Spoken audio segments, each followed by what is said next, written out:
Done. How about a CAC report? There we go. You can tell it's summertime, huh? So I had to break away from the beach to get here, but good morning, Superintendent Maxwell, President Johnson, Mr. Melendez, members of the board. For the record, I am Eric Sullivan, chairperson for the countywide CAC.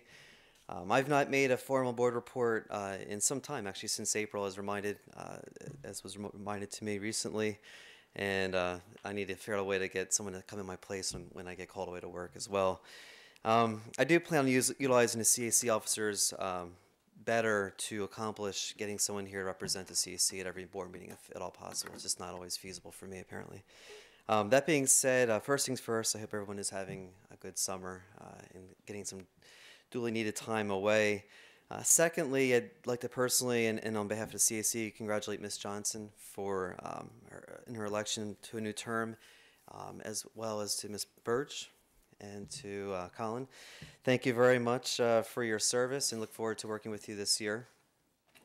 CAC would also like to recognize and to thank Dr. Maxwell, you and your staff. As you know, CAC has been a huge supporter of your efforts to get magnet programs and all these programs, STEM programs up and running. It was good to see the article talking about the Bates program, the arts program at Bates, as well as the Homeland Security program at Meade. I think it's critical to, as you always say, getting us from good to great. I mean, it just elevates us above other counties that are maybe lagging behind there. Also shows a commitment to us being innovative, so I think that's fantastic. I also, you know, as one who's fought quite a while as representing other parents in the Annapolis area, I'm really pleased to see that Bates is getting that arts program in place. It's been a long push for many years with Ms. Bowen at the Maryland Hall and others, and it makes a lot of sense. It's good to see it come to fruition after all these years. I do want to mention additionally that the CAC in regulations is to present to you in May, I believe, it's next year goals, and I did not do that. I was not here for that meeting. As I did last year and the prior year, I will probably meet with Ms. Johnson and Ms. Melendez or the president and vice president of the board over the next few weeks just to talk about what the goals are. I'm going to solicit more feedback from the CACs on that, and we'd be prepared, if it's okay with you, Ms. Johnson, to present those in either the August or September meeting. Okay.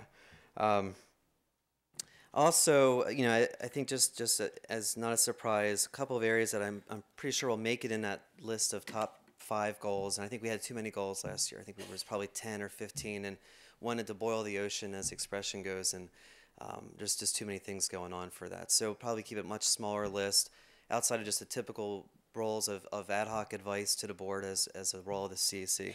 Also to continue to push on areas around middle school performance, the bridging program from middle school to high school, the 2.0 GPA report, tracking that and supporting any programs that can enhance the efforts and other cohorts that are lagging behind. As well as figure out, you know, what the CAC role would be or how it can help the board in areas of finding funding for, you know, I think that there's been enough trimming down at this point. Now it's how do we get more funding to support this huge backlog in maintenance in other areas that I think it has to be addressed at some point. And it's not something I think, as Mr. Peterson points out, can be solved here. But maybe the CAC can play a role in helping to structure a path to finding more funding through the county or elsewhere. That's all I have for this morning. I want to thank you for your time. Thank you very much.